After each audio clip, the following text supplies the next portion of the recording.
महर्षि दयानंद ने समूचे मनुष्य जाति को सच्चिदानंद ईश्वर वेद और ब्रह्मा से जैमिनी पर्यंत ऋषि परंपरा से जोड़ा।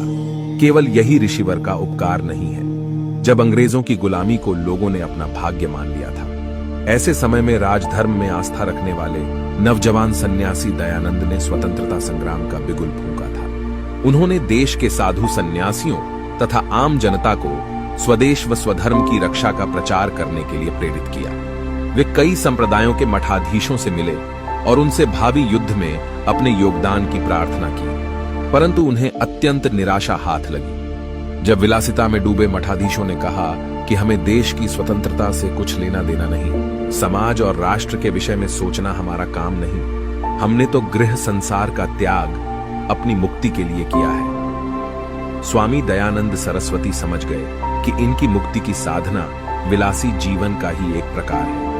वे प्रच्छन्न रूप से सन्यासियों के दल का गठन करने लगे और उन सबको सैनिक छावनियों में जाकर स्वाधीनता संग्राम का प्रचार करने का परामर्श दिया।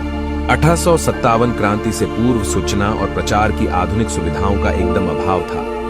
उस समय क्रांति के गुप्त सूचनाओं को एक दूसरे तक पहुंचाने के लिए रोटी और लाल कमल के फूल का उपयोग किया गया। इन प्रतीकों को जो दिखाता था वही विश्वास योग्य होता था।